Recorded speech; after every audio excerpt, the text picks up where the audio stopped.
안 보세요. 개인적인 생각으로는 더 신났습니다. 왜냐면 저희가 아까 얘기하면서 너무 힘들다. 그래서 부자분들 엄청 많다고 이것저것 이런 분들 많이 학교를 보시는 그런 입장에서 뭐 자기 비싸다고 해요. 그분들도 비싸요. 안녕하십니까. 저 부동산 313의 김지우, 김인석, 네, 봉선입니다. 네. 오늘 제가 이렇게 또 찾아뵙게 된 이유는 대선이 이제 됐습니다. 대선이 됐기 때문에 2025년 또 중반이 지났기 때문에 이제 하반기의 부동산 전망이랑 향후 이제 저희가 조금 조심스러웠던 그 정책, 확정이 아니었기 때문에 계속 전망만 했던 게 향후 또 어느 정도 가닥이 나오지 않습니까? 그래서 그런 거에 대해서 조금 토론하는 시간을 가보도록 하겠습니다. 이재명 대통령이 당선이 됐고 네. 오늘 취임식도 끝났습니다. 그래서 근데 아직 부동산 정책이 확실하게 나온 건 아니에요. 이제 공약을 보고 저희가 조금 예상을 해볼 수 있을 것 같고 대선을 앞두고 나서 좀 관망세로 있던 수요자분들이 어떻게 움직이실지 이 공약을 보면서 좀 얘기를 해볼 필요가 있을 것 같습니다. 대선은 이제 당선인의 공약을 보면서 디테일하게 들어가는 것도 굉장히 좋다고 생각을 하는데 그 전에 이제 저는 이 어떻게 보면 급격하게 치러진 대선이잖아요. 그러니까 대선 후보의 공약이 뭐 디테일할 수는 없다라고 생각을 해요. 그래서 간략하게 기존의 대선 전후를 좀 비교해서 설명하는 것도 나쁘지 않다고 봅니다. 이런 총선이라든지 이런 선거가 끼어 있을 때 시장의 상황이라든지 이 선거가 끝난 후 해소가 된 다음에 불안정성이 해소가 된 다음에 시장이 움직이는 그런 방향성도 재밌게 좀 볼 수가 있을 것 같은데요. 재작년 총선과 네. 그 다음에 3년 전에 윤석열 대통령 이제 당선됐을 때, 그 때를 좀 비교해보면 좀 지금이랑 얼추 비슷할 것 같아요. 왜냐하면 저희가 그때 당시에도 현장에서 이제 직접 일을 하고 있을 때였고요. 특히나 저희한테 많이 와닿던 거는 그러니까 대선 시점하고 맞물려서 많은 현장들이 조금 스탑이 되어야 되는 상황이었어요. 그래서 그때도 많은 투자자분들께서 그리고 많은 이제 거래를 하시려고 하시는 분들이 대선이 끝나고 좀 향후 지켜보다가 추이를 보면서 좀 투자를 하시겠다 이런 분들. 제가 쉽게 말씀드리면 딱 그때 현장에 갤러리 83이었나? 네.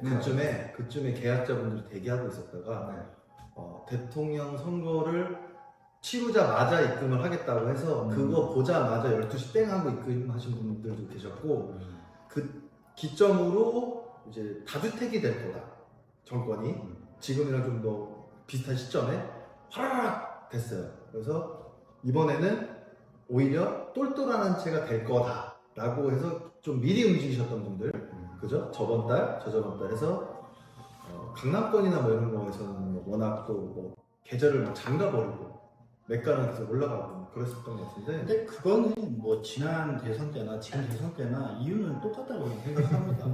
그건 뭐 그쵸. 이쪽 정권의 문제 상관이 없는 거죠. 근데 그냥 강남, 석초, 용산 뭐 여기는 잠실까지 누가 잡냐에 따라서 부동산 정책을 어떻게 이제 뭐가 나오냐를 그게 궁금해서 기다렸던 거지. 그쵸. 뭐 어떤 정권이 되냐의 문제는 아니었던 것 같고 맞아요.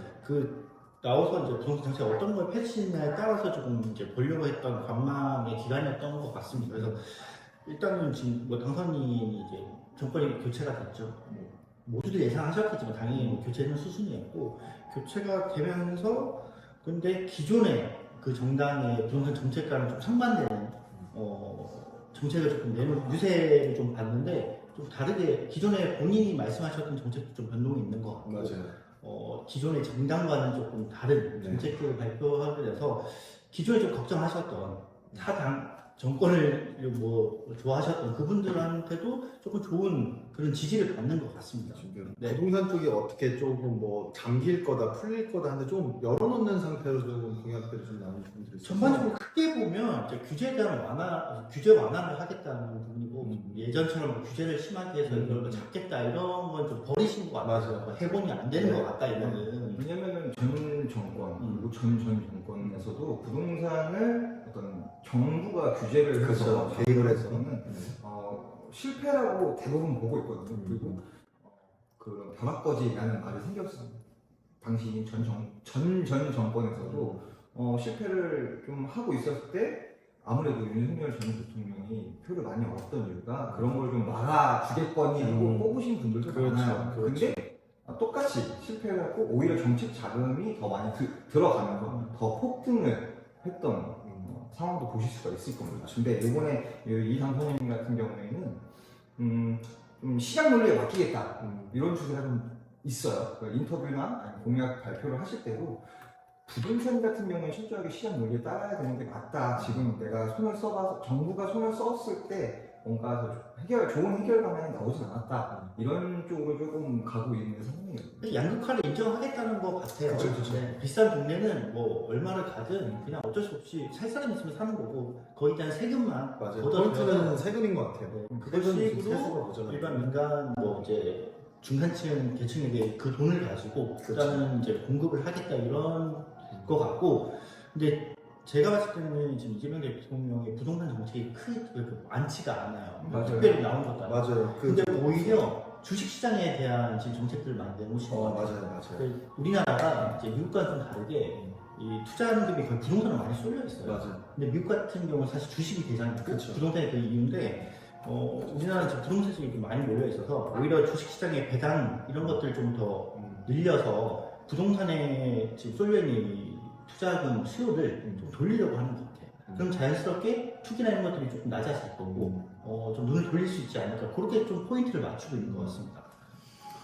자, 그러면 기존에 이제 7월달 DSLR 스트레스 3단계가 적용이 되잖아요. 네. 그거는 이제 뭐 정치랑 상관없이 그 전부터 이제 쭉 왔던 게 이번에도 이제 진행이 될 것 같은데, 그러면 이게 대출이 안 나온다는 거죠? 네. 그리고 자산 대비, 그러니까 자산이 없고 소득이 높은 청년들도 이 대출이 거의 안 나오기 때문에, 예전에는 은행이 있고 제2금융권이 있어서 거의 영끌이라고 했듯이 쫙 당길 수가 있었는데 이제는 그게 어려워서 양극화. 근데 이번에 세부 정책이 또 나올 것 같습니다. 정책 집에 보면 청년이나 신혼부부에 그쵸. 대한 그 사기 그렇죠. 신도시 쪽에 공급을 늘려서 이걸 좀 해결을 하려고 하는 것 같아요. 세부적인 내용이 또 나오겠죠. 그런 대출 규제 부분이라든가 이런 건 또 정부에서 새로운 게 나올 것 같고, 뭐 그렇게 좀 풀이하려는 것 같고, 전 정권까지 가는 거는 사기 신도시보다는 좀 일기 신도시를 다시 좀 재건축 재개발을 그렇죠. 하려는 쪽으로 좀 포인트가 맞춰져 있는 것 같아서 그런 것 때문에 일기 신도시에 다시 재개발이라든지 네. 이런 것 때문에 자기 신도시의 공약과 좀 맞물려서 이뤄갈 수 없는 거 아니냐 이런 우려들도 많죠. 공급이 모자라니까 어떻게든 풀어나가려면 뭐 맞아요. 사기라든지 일기의 재건축이라든지 뭐 그러니까 이재명 대표가 이재명 대통령 당선인 이재명 대통령이죠. 당선인께서 말씀하시기를 이런 식으로 말씀하셨거든요. 가격이 올라가는 거는 시장 논리에 맡기겠지만 공급으로서 이거 좀 풀어내겠다라는 그렇죠. 말씀을 하셨는데 좋은 방향성인 것 같아요. 뭐 우리가 지금 하고 있는 하이엔드 현장들도 가격이 천정부지로 섰고 그걸 또 사는 사람이 있고 거래가 된다는 것 자체는 그만큼 수요 공급에 맞물려 있기 때문이거든요. 근데 우리 삶을 되짚어 봤을 때는 뭐 완전 다른 얘기인 거죠. 공급이 많아져야지 실질적으로 우리가 거주할 만한 공간들이 많아져야지 서민들의 그런 주택 공급이라든지 가격이 좀 잡힌다고 보거든요. 근데 그 부분에 대해서 조금 걱정되는 부분은 저는 사실 있습니다. 일단 서울 시내 공급이 많아져야 되는데 이거는 용적률 제한과 재건축 재개발에 대해서 이제 규제를 안 막겠다. 이건 말씀을 하셨기 때문에 요금은 좀 해소가 된 것 같아요. 저는 사실은 이제 오세훈 시장이 계속 하려고 했던 재건축 재개발을 조금 막지 않을까 좀 걱정했는데 이 부분에 대해서는 시원하게 막지 않겠다. 오히려 완화 기조로 가겠다고. 와야죠. 그죠, 물론 지켜봐야 되겠지만 어쨌든 지금까지 나온 발표로 봐서는 그런 기준인 것 같고, 이제 수도권의 신도시라든지 이런 부분에 제가 걱정되는 포인트는 이겁니다. 워딩을 좀 보면 고품질의 정부가 주도하는 공공임대를 늘리겠다. 그렇죠. 근데 제가 늘 방송에 얘기를 하지만 고품질의 공공임대가 나오면 이제 이미지가 바뀌긴 하겠지만 현재까지는 공공주택 LHSH 아파트가 이미지가 좋지가 않습니다. 그러니까 그런 거예요. 공공주택과 고품질을 네. 맞물릴 수가 없는 거죠. 그렇죠. 근데 뭐 그 부분은 모르죠. 이제 시도는 해봐야 되겠죠. 이제 그렇게 된다고만 하면 더 할 나위는 없을 것 같습니다. 좋은 방향으로 가고 네, 있는 건 네, 맞는데 네, 네. 이게 현실화 가능성이 그렇죠. 있느냐 없느냐 그 그렇죠. 차이가 없고 쉽게 옛날에 이제 주공 아파트가 이제 많이 좋았잖아요. 되게 넓게 나오고 되게 최신식으로 나왔는데 그때는 거래가 조금 그래도 됐지만 이제는 너무 브랜드화됐던 건설사들이 있다 보니 수요가 공급이랑 수요랑 그 매수세랑 이게 자산의 가치 시장성에서는 조금 아까 말씀하신 대로 이렇게 될 것 같긴 하네요. 주공 아파트 같은 경우는 이제 신도시라든지 계획도시가 그렇죠. 이제 정부 정부 주도하에 주도하에서 정부 주도하에 나오는 거니까 나쁘게 나올 수가 없어요. 입지 자체도 굉장히 좋았고 그래서 우리 지금까지도 뭐 재건축 얘기가 한창 뒤라고 얘기하는 뭐 잠실 주공이라든지 이런데 주공 아파트가 기본적으로 예전에는 입지가 좋은 데가 굉장히 많았고 개발 시대였고요. 시대적으로. 네, 네, 네. 지금은 그게 조금 힘든 게 사실이다. 그리고 다시 얘기로 DSR 네. 3단계 뭐 이런 걸로 돌아가자면 DSR 3단계 같은 경우에도 뭐 아까 정문 대표님께서 말씀하셨듯이 세부적인 좀 변동사항이 좀 있을 것 같긴 해요. 왜냐면 이게 가계부채를 잡기 위해서 나온 정책들이기 때문에 네. 지금 가계부채 대비 정부 커피를 좀 드세요. 그래서 지금 뭐냐면 이런 말이 나와요. 이제는 대출만 받아도 영끌이다. 왜냐면 이제 대출 받기가 워낙 어려우니까 이렇게 땡기고 신용대출 땡기고 주담대 땡겼다면 이제 어떻게든 대출만 받아도 이제 영끌이다라는 얘기가 나오고 당연히 고분양가는 어쩔 수가 없는 이제 향후 나올 것들 건축비랑 뭐 인상이 다 돼 있기 때문에 그래서 하이퍼 인플레이션이 될 거다라는 말이 있는데 근데 이거는 뭐 이제 용적률 완화나 이런 것들을 하면 이제 건설사에서 많이 높게 못 치니까 최단 가격이 올라가는 거고 뭐 이런 것들이 있는데 규정을 하게 되면 물론 이제 내려가지는 않을 겁니다. 뭐 시공연은 이제 내려갈 수는 없는 부분이긴 한데 이제 다른 수익성으로 좀 보완을 해준다고 하면 계속 올라가고 있는 건축비가 그래도 조금 안정화는 찾지 않을까 이렇게 조금 예상을 해보고 양극화는 이미 인정을 했고 양극화로 갈 겁니다. 네네. 그래서 하이엔드 주택은 사실 뭐 세금적인 부분이나 이런 것들에 크게 영향을 받지 않기 때문에 이건 이대로 간다고 생각을 하고 그들만의 리그니까 네. 그러니까 거기에서 세수만 잘 거치면 상관이 없다 그렇죠. 이런 거예요. 지금 이제 하이엔드 쪽에 이제 더 많이 이제 계시다 보니까 이런 말이 있습니다. 다주택이 악당이다. 그런 말이 있는데 근데 이거 다주택이 악당이란 말은 조금 이제는 사례가 된 것 같아요. 그래요. 다주택자가 악당이다 그리고 뭐 악마화했던 얘기는 한 3, 4년 전 얘기인 것 같고요. 지금은 다주택자 분들 때문에라도 어느 정도 가격이 좀 안정되고 있다 이런 얘기인데 그분들이 이제는 똘똘한 한치로 많이 옮겨가고요. 그러니까 이런 것도 있어요. 뭐 5억짜리 3개 갖고 있으신 분들 3개로 합쳐라. 뭐 이렇게 하거나 아니면 뭐 강남권은 기본 뭐 20억, 30억이니까 이 정도 아니면 투자를 아예 하지 말아라. 거의 약간 좀 다른 유튜버 분들도 이렇게 좀 이제 말씀을 하고 계시는데 아까 저희가 아까 얘기하면서 제가 너무 힘들다 그랬더니 부자분들 엄청 많다고 얘기해 주셨잖아요. 어떤지 좀 이쪽 양극화의 또 이 부자 카테고리를 어떻게들 좀 하시는지 좀 말씀 좀 해주세요. 한참 불안했을 시기에는 이제 해외 투자로 눈을 돌렸던 분도 많습니다. 네, 그렇죠. 두바이도 있고 뭐 미국 쪽에도 이제 부동산도 많은데 오히려 지금 서울권이 최근에 이제 외국인들의 매수세가 엄청 그쵸. 셌는데 저희가 알고 있는 건 사실 중국 분들이 되게 많다고 그렇죠. 하셨는데 어제 기사를 보니까 미국 분들이 상당히 많더라고요. 미국 네, 그 미국 분들이 상당히 많이 매수세가 센 걸 보고 저희 고객들도 다시 조금 눈을 많이 다시 또 하는 것 같아요. 돌아오시는데 네, 많이들 이제 문의도 많이 들어왔고 토호가 제외한 송도부 지역이라든지 그리고 토호가 제외인 상품들이 좀 있잖아요. 그런 상품들 위주로 다시 좀 그쵸. 뭐 강동 누란추도 뭐 그죠? 네, 다시 재판가 됐었는데. 네. 그리고 내곡동이나 서초 외 러프하우스도 며칠 전에 확인해보니까 60% 계약이 됐더라고요. 네. 그런 거 봐서도 뭐 저희 곳도 문의가 있고 하는 거 보면 크게 뭐 그렇게 영향을 받는 것 같지는 않습니다. 네. 진짜 있는 분들은 똘똘한 한치가 아니라 뭐 자녀 명의, 뭐 증여물정도 있고 그쵸. 여러 가지 있죠. 예전처럼 또 뭐 원래 했던 네, 저는 이 양극화를 어느 시점에서 어느 관점으로 바라보느냐가 중요할 거라고 생각을 해요. 있는 그런 아까도 말씀드렸던 뭐 우리나라에 부자가 많다, 진짜 많더라라고 했던 그 사람들의 시각으로 봤을 때는 아직 양극화는 안 왔다라고 생각을 해요. 맞아요. 근데 우리가 지금 이렇게 얘기하고 있는 저희가 뭐 살고 있는 아파트들이나 집들 같은 경우가 뭐 비싸봤자 뭐 10억 요 상태란 말이에요. 뭐 저도 뭐 대표님도 그렇고 대표님도 그렇고 다들 이제 뭐 4, 5억대, 5, 6억대 이런 집들에 살고 있는데 무주택입니다. 이런 집들에서 살고 있는데 우리 시점으로 봤을 때, 우리 관점으로 봤을 때는 이미 서울은 양극화의 끝을 바라보고 있죠. 20억대, 30억대 우리가 저걸 살아서 좀 들어갈 수 있을까? 그렇죠. 더군다나 쉴드가 더 강해진 느낌? 더군다나 그나마 없는 자들의 강남이라고 했던 잠실 같은 경우도 이미 평당 1억을 찍었어요. 못 들어가죠. 그렇죠. 거기도 이제 30억대인데 뭐 9평이 30억대인데 못 들어갈 확률이 굉장히 높아서 그렇죠. 이 양극화라는 거를 어느 관점에서 보냐에 따라 굉장히 달라질 수밖에 없다라는 생각을 하거든요.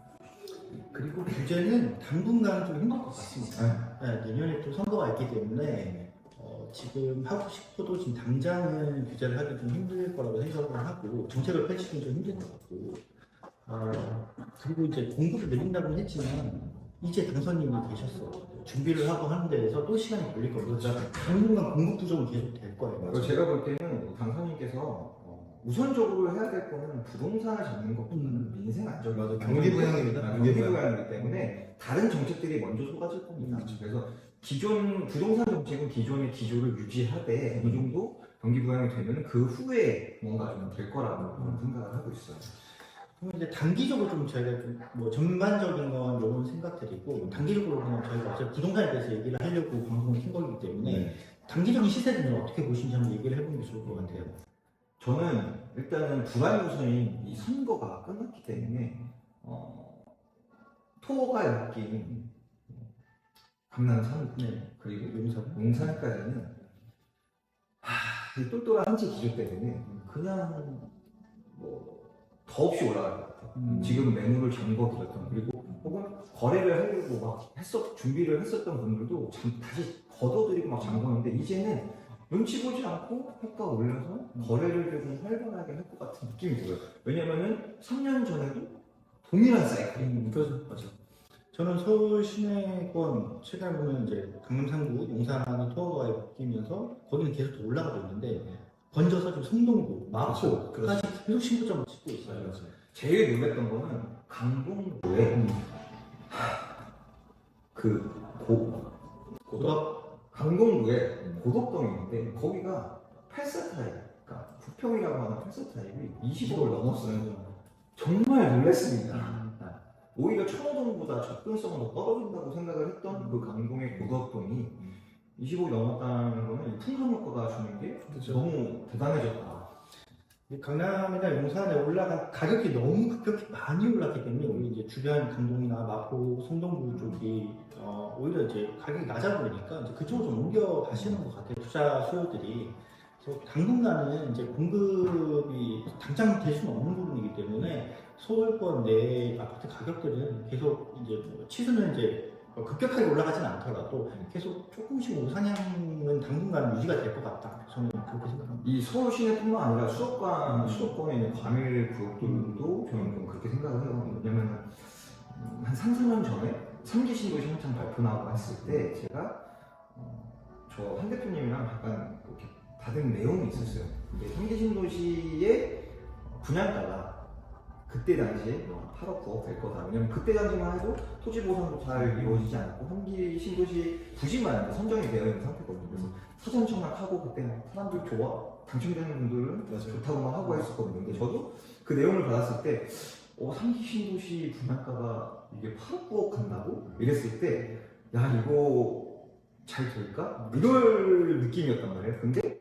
지금 이 3기 신도시를 떠나서 새롭게 나오는 아파트 단지들이 이미 뭐 7억대, 8억대 이렇게 찍히고 있어요. 물가가 엄청 치솟았어요. 되게 물가가 치솟았고 그때 당시 인플레이션 자체가 굉장히 가파랐단 말이에요. 그때 당시 아파트가 주변 한 5억대, 그죠? 비싸면 5억대였고 괜찮다 싶은 데가 내가 3억 중반에서 4억 후반 정도 됐습니다. 그래서 제가 좀 말씀드리면 이제 서울 권역 말고 제가 좀 변두리를 돌았잖아요. 뭐 인천이라든지 뭐 남양주라든지 뭐 경기권을 좀 돌았는데 생각보다 지금 요 대선 전에 그런 많은 청약들 그 분양권에 대한 그런 것들도 계약이 되게 많이 이루어지고 있었고 생각보다 다들 경기 침체하고 어렵다고 했는데 또 아까 말한 것처럼 그렇게 뭐 거기 지역의 대장 아파트들을 가시려는 분들 조금 빠른 움직임들은 빨리 움직였던 것 같고 아마 제 개인적인 생각에는 7월에 그 DSL 나오기 전에 이번 달 안에 조금 승산을 보셔야 아니면 그대로 계셔야 아니면 공급이 없는 미분양 분양권을 다시금 좀 살펴보셔야. 근데 이게 또 오해가 있는 게 DSR 3단계 적용되는 거는 6월 30일 이전에 공고 나오는 이제 신규 분양권들은 2단계로 적용이 되는 그렇죠. 거예요. 그래서 너무 그렇게 움직이려고 하시는 분들은 또 3단계 적용되니까 못 살 거야 이렇게 생각하지 마시고 일단은 여기가 그 DSR 2단계에 적용이 되는 단지인지 한번 확인을 해보시고 그래서 최근에 거래 건수가 많이 는 것 같아요. 맞아요. 네, 그죠, 그 그죠. 이전에 거래를 그죠. 하시기 위해서 네, 거래 건수가 좀 많이 는 것 같습니다. 매물 좀 내놓고 팔고 힘차라해서 그걸로 뭐 작은 투자금이나 아니면 이렇게 좀 보시는 것 같기도 하고. 보통 이제 들어가시려고 하시는 분들이 이제 신축을 많이 보신단 말이에요. 근데 이제 매매보다는 분양권을 얻어서 조금 작은 스케줄을 좀 넉넉하게 여유 있게 신축 가져가시는 자체도 많이 없고요, 사실. 계좌도 잠가 버리니까. 근데 솔직히 경기가 어렵잖아요. 자영업자분은 특히나 힘들고 많이 힘듭니다. 그래서 돈이 없다 하는데 저는 이제 사설에서 늘 말씀드리지만 돈이 없는 게 맞냐. 그냥 물가가 뭐 올라가니까 그냥 뭐 푸념으로 살기 힘들다 하지만 우리나라 해외여행 계획 수는 점점 더 늘어나고 그렇지. 있고 우리나라 무슨 돈이 병 바뀌면 걸렸잖아요. 공항은 터져나가고 근데 이것도 봐야 될 것 같아요. 물가 때문에 저는 그렇다고 그것도 해외로 그러니까요. 가니까 우리나라에서 뭐 제주도 여행이나 아니면 맞아. 강원도 여행을 갔을 때 똑같이 100만 원을 쓴다는 거예요. 근데 그게 만족도가 동남아를 가가지고 100만 원 쓰는 거랑 다르거든요. 10배 비싼. 일단은 물가 자체가 우리나라 지금 이제 너무 올랐기 때문에 뭐 나가서 4인 가족이 뭐 외식 한번 한다 그러면 10만 원이나 훌쩍 넘어요. 근데 이게 동남아나 뭐 이런 쪽으로 여행 가시면은 뭐 한 끼에 뭐 4만 원, 5만 원 비싸봤자 그 정도 선이니까 그것 때문이라도 나가시는 것 같거든요. 그리고 이 방송을 이제 부동산 관심 있고 보시는 분들은 정말 내가 지금 당장 먹고 살기 힘들면 이런 방송 안 보세요? 안 보세요. 뭐 볼 시간이 내가 어떻게든 연끌을 하든 지금 있는 그 자금을 가지고 어떻게든 뭔가를 해보시려고 이제 도움을 얻기 위해서 이런 방송을 찾아보시는 분들이라 이런 방송을 찾아보는 것도 양극화 때문에 그런 거예요. 맞아요. 밑에 있는 관점에서 보고 싶지 않은 거야. 그래서 위쪽에 있는 관점으로 가기 위해서 이런 방송을 찾아보시고 재테크도 하시고 뭐 어디로 가야 되나 투자 수단도 마련을 해보고 제가 이제 밑에 있는 입장으로서 화만 나서요. 악플을 달게 되고 그거 다 이해합니다. 저도 어느 순간 보다 보면 이제 넘사벽으로 가다 보니까 너무 나도 살고 싶죠. 한남 더일이나 왼쪽 한남동 살고 싶어요. 너무 좋아요. 근데 와 사다리 자체가 없으니까 어떻게 해야 될지 막 이런 부분.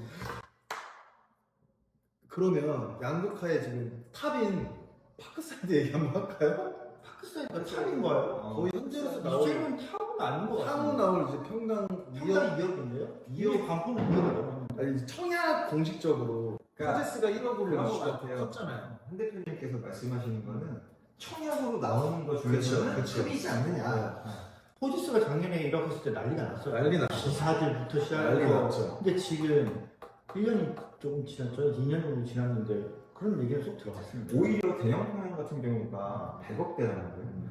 이제는 이 대형 평형의 100억대가 수용을 하다못해 싸졌다. 좀싼것 호재스 안 같은데 싸졌다. 왜냐면은 같은 평형을 비교했을 때 나이도 만난 것 같으면 180억, 200억이에요. 근데 한남동이잖아요. 그렇게 접근하시면 그러니까 파크 사이즈는 오히려 지금 금액이 문제가 아니라 팔 때가 왜 작게 나오냐고. 그죠. 오히려 네. 고객님들이 네.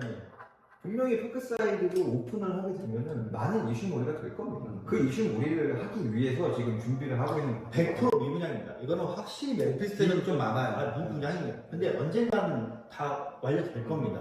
근데 아파트 같은 경우는 뭐 임대 분양을 할 것 같아서 네. 그거는 뭐 별로 그건 너무 잘 될 거예요. 너무 잘 될 거예요. 이제 오피스텔이 이제 700세대가 나오니까 지금 그런 부분들 그래도 좀 문의는 많이 또 들어오다 보니까 관심도 역시 많아요. 이 업계에 계신 분들의 계약 대기수도 꽤 있는 것 같더라고요. 맞아요. 네. 그래서 뭐 시세를 보고 되팔기 위해서 그렇죠. 그렇죠. 일단 파크사이드 같은 경우에는 지금까지 개발되는 복합 개발 사업 중에서는 가장 크고 가장 많은 돈이 들어가고 지금 선시공이기 때문에 가장 잘 이루어지는 걸로 볼 수밖에 없어요. 이런 서비스들 복합 개발 들어간 게 없어요. 지금 그나마 비교할 수 있는 게 이제 로즈도 호텔이 들어가잖아요. 그러니까 그 서비스를 비교한다 그러면 잠시 시드니랑 좀 비교가 될 것 같고 이제 단지 내부의 오피스부터 시작해서 그래서 부지도 엄청 크기 때문에 또 유엔사 그렇죠. 네.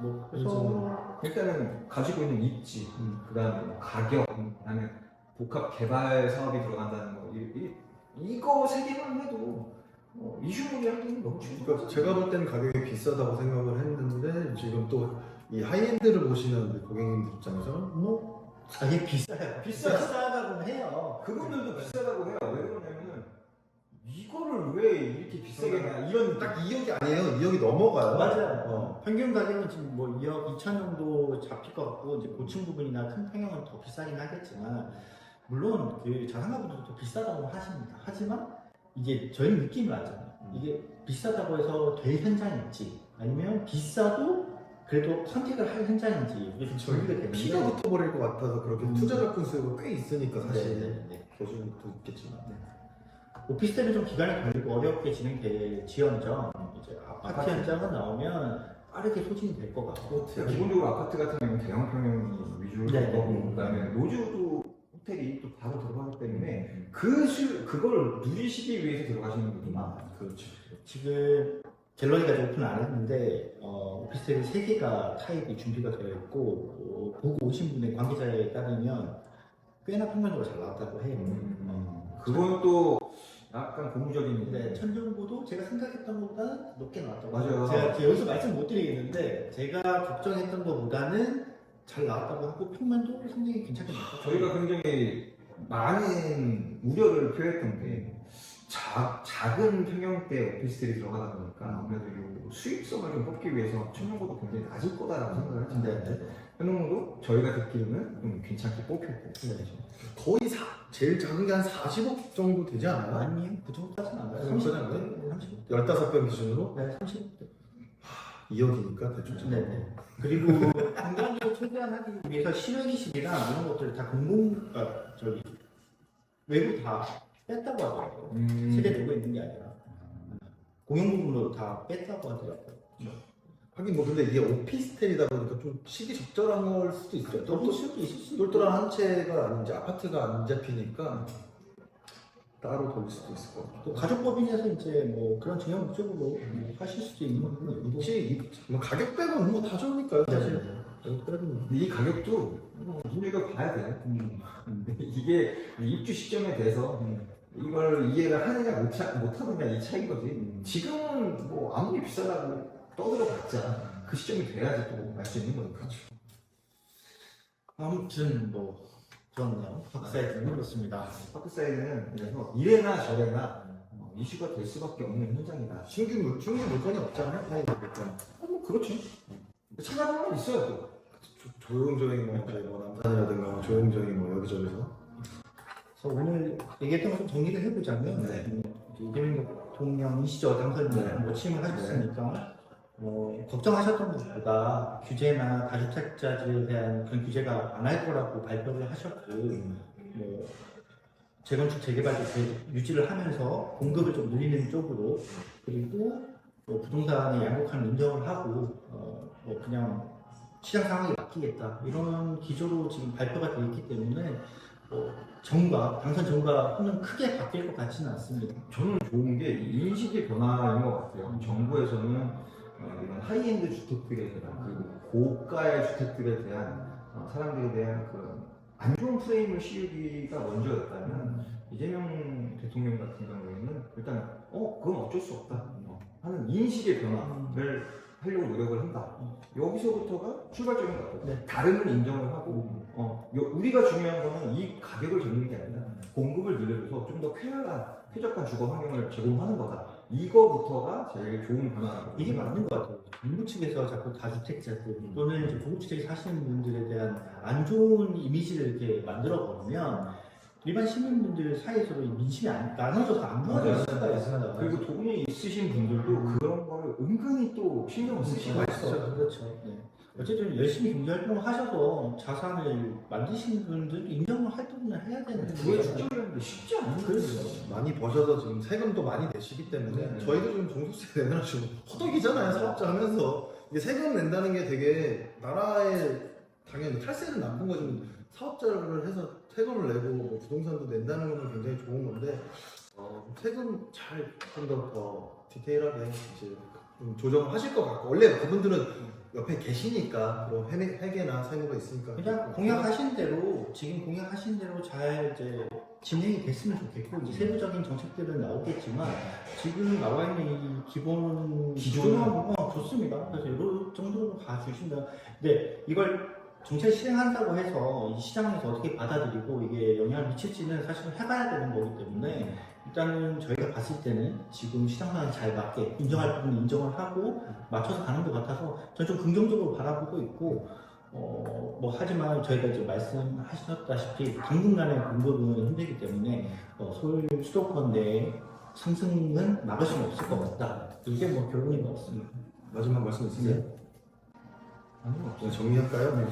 저는 이제 이렇게 대선 오늘 딱 되고 나서 이렇게 급하게 만나서 얘기를 하다 보니까 이것저것 좋은 이야기도 많이 들었고 개인적인 생각으로는 저는 신났습니다. 왜냐면 이제 분양권들을 빨리 이제 팔 수가 있기 때문에 저는 개인적으로 좀 좋고요. 부동산 아까 말씀한 것처럼 상승이나 이런 거고 뭐 공급은 한정돼 있고 해서 이제는 좀 우리나라도 경기가 너무 자영업자도 힘들고 다 힘들어서 이번 기점으로 다시 조금 부동산이 오를지언정 뭐 주식이 오르고 다 오를지언정 좀 경기가 좀 좋아져서 다들 좀 먹고 살았으면 좋겠습니다. 네, 경제 부흥 일단은 경기 부양이 돼서 네네. 부동산 업계에도 좀 다시 한번 환영이 왔으면 좋을 것 같습니다.